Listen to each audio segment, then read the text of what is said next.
Okay, so we're going to go ahead and get started today. But first, I want to start with some introductions. I want to know just a little bit about you. But instead of sharing cold brew today, I'm going to pass around these little yellow sticky notes. And if you could just jot down this information on the sticky notes, I'll flip through it as we go along. It'll help me to get some background information on you. Um, on there, I'd like for you to put down your name. I'd also like for you to put down what you're currently teaching and what level that might be, where you teach, is it a high school, college, university, community setting, that type of thing.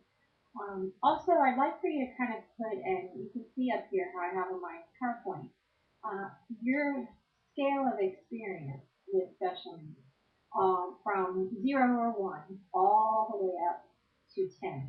And I'd say 0 or 1 would be not much, very limited experience, never really had a student with special needs in the classroom.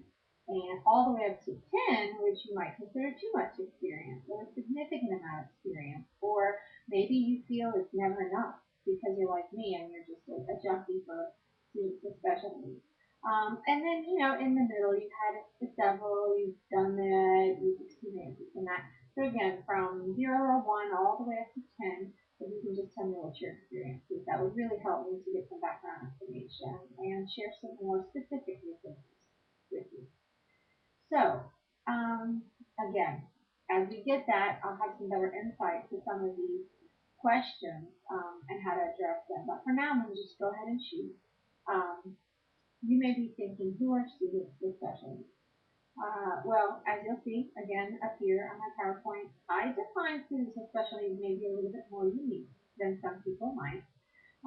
First of all, those students with special needs are obviously the ones that have been identified as ESE or receiving exceptional student education services. There are students that have IEPs, individualized educational plans, and or programs, they're called those things, or a Section 504 plan, which is a little bit different than an IEP plan, but also provides services to students that have educational labels, and that leads me to the next definition, students that have educational labels. And this might sound like alphabet soup as we go through it a little bit today, but students that have educational labels may be identified as EH or LD or SLD. Back in the day, we used to call them HI students, but now the appropriate term is deaf or hard of hearing students. Um, Gifted students, which is unique. A lot of people don't think, but gifted students actually fall under ESE services. Um, then we have this group of students that are not yet identified with a special need, but definitely have some unique learning needs. And there's a ton of these students out there if you just really look.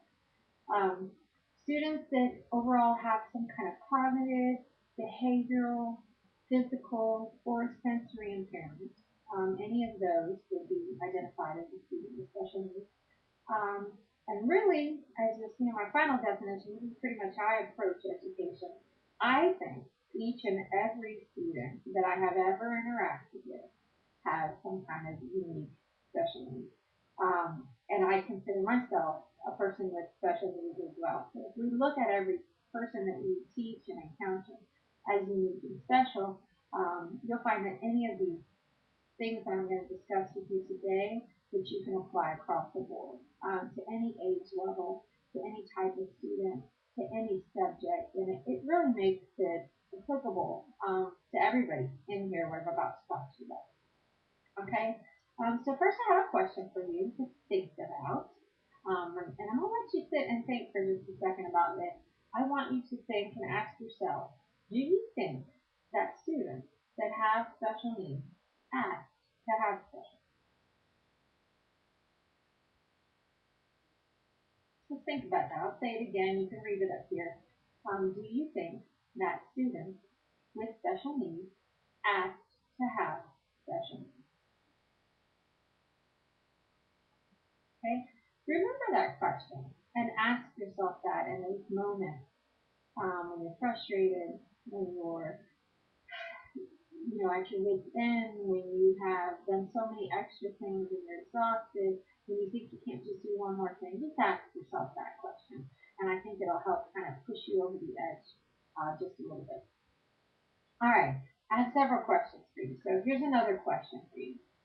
I ask everyone this that I do any kind of intervention with, that I do any kind of training with. Actually, I used this with my father recently in regards to my aunt. But it is important for us to ask ourselves, what are we willing to do? Simple question. What are you willing to do? Regardless of what you learned today, regardless of what you walk out of here with, you really have to ask yourself, what are you willing to do in your class? Because that pretty much determines what kind of interventions and what kind of changes that you'll put in place. That alone will do that. So here's another idea for your challenge. Approach every student that you teach as if they were your own child. I'll say it again. Approach every student that you teach as if they were your own child. And if you don't have a child, think about it as your niece, your nephew, your stepchild, a dear friend's child. So you approach every child as if they were your own child and what you would want them to get, what you would want them to learn, how you would want them to be treated, respected. It will really change the way that you approach students. And the last one on this, and this is one of my favorites, is just for something for you to think about. When I taught in Georgia, my principal there had one simple sentence that he said over and over and over again at every faculty meeting we ever had. And that is, everybody is somebody's baby. It doesn't matter if they're a teacher, if they're a custodian, if they're an office clerical person, if they're a coach. It doesn't matter. Everybody's somebody's baby, and you need to remember the truth. So that really hit me hard and had a lot of impact. So as we think about those things, we're going to go through more of this presentation. I really hope it opens your mind and gives you some strategies on how to approach these challenging students that are being put in your classroom. Okay? All right.